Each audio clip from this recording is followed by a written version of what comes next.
Hey everyone, Elmo Arteaga here with ProStudioLive.com. I've got a really interesting tip I want to share with you guys that I found while I'm mixing this track.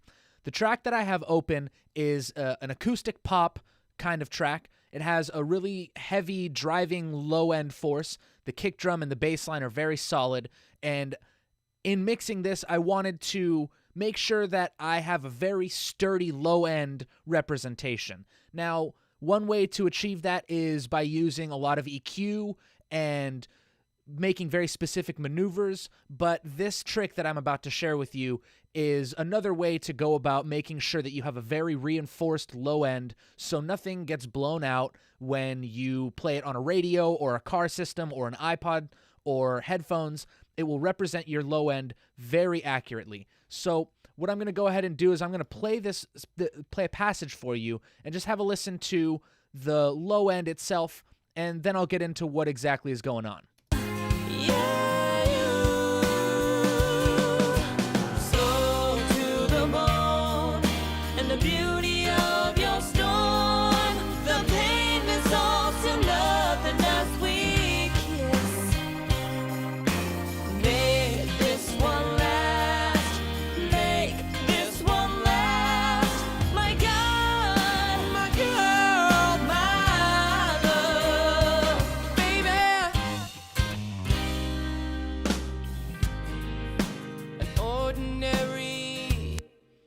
Cool. So as you could kind of hear, the low end was there, but it wasn't quite punching you in the chest the way that you might want it to, being a dancier kind of feel for the chorus.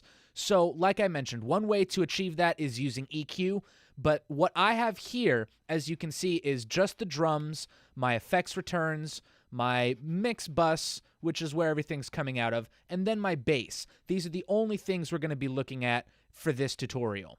So what I've done is I've created an AUX bus here where I will be sending my bass information, which is bass guitar, kick drum, and my low tom. So what I'm going to do effectively is send those tracks to their own fader and then put a lot of distortion to amplify and crunch up that low end to make it nice and strong and rigid, and then blend it in very, very loosely. So let me go ahead and bypass what's on this bus, engage the channels that have the bus, and let's go ahead and listen to what is going through that bus. I'm engaging all of my sends in pre-fader mode. That means no matter where my fader is set, you'll be able to hear just this bus. So let's go ahead and have a listen.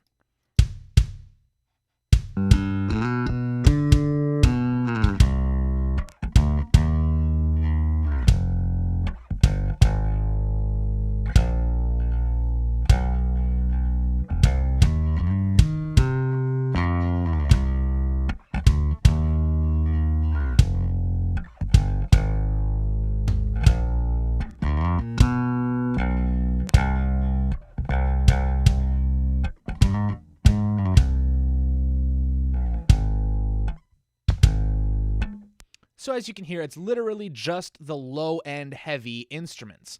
That's what you want for this effect. So the first thing I do is I reach for a harmonic distortion of some sort, whether it's Sound Toys Decapitator or any of the numerous Waves plugins that have harmonic saturation or distortion, or the trusty Sans amp that comes installed stock with Pro Tools. I like to reach for this just because no matter what studio I'm going to, if they have Pro Tools, they have this guy. So I'm going to go ahead and unbypass this. As you can see, my settings are pretty extreme.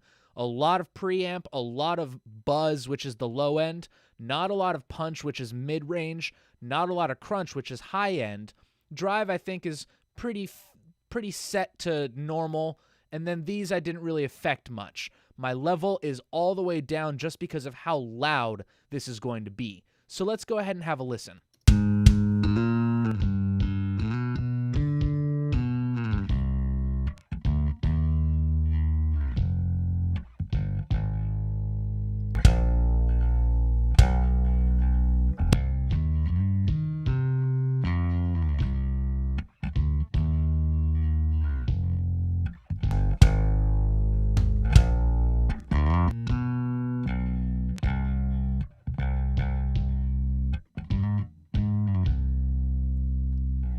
My goal with this distortion or harmonic saturation is to remove the attack, keep the sustain, and then give it a little bit of an overall glue. I want the kick drum that has a very strong but only here every so often kind of punch in the low end, and then the sustain of the bass that is kind of always there but never punching you. I want those to glue together so that it just becomes one low end rumble. But I still haven't gotten the total sound that I want just yet.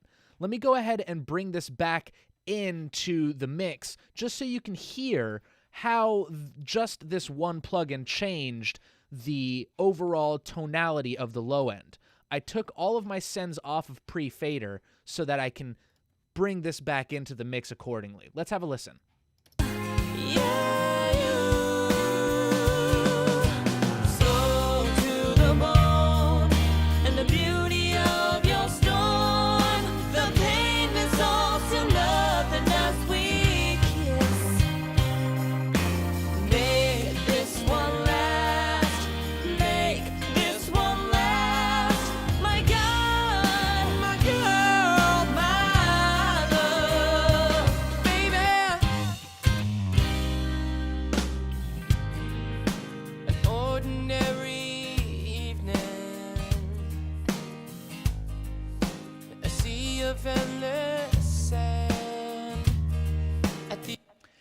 As you can hear, it kind of brings a consistent level of low end into the mix. Now, this might just be a little too much for my tastes. It might be a little overblown, and it could affect the overall headroom factor. So what I've done is I've added an EQ after the fact to just shape off a little bit here and there. As you can see, I brought my input down a little bit, as well as my output, just to help fine-tune and tailor this effect. So let's go ahead and hear what this effect is doing. I'm going to go ahead and turn up my fader for this bus just so you can really get a feel for what this plugin is doing.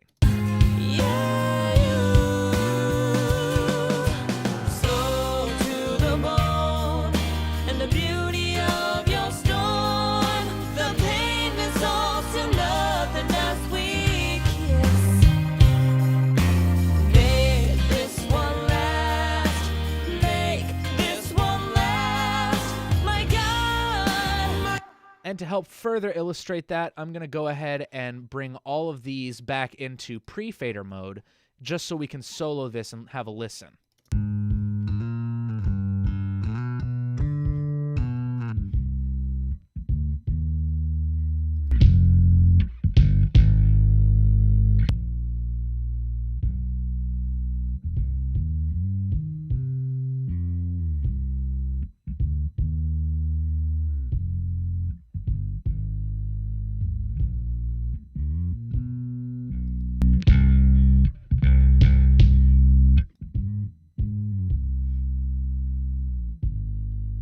So as you can hear, it's really, really low-end heavy, and that's kind of the goal with this effect. You want just a very round, low end to blend back into your mix. As you can see, all I'm using is the filtering. I have a little bit of a high-end dip here, but it's not even in. None of these are in. This is just only these two filters I'm using, and then gaining both the input and output stages. Now, as you can also see, it is phase consistent with everything else. It hasn't been phase flipped or anything. It's simply, I bust everything to this Effects 5 channel and just blended it back in. So now let's have a listen to the whole track, and I'll bring it back into the mix so you can hear what kind of effect it has and have a listen.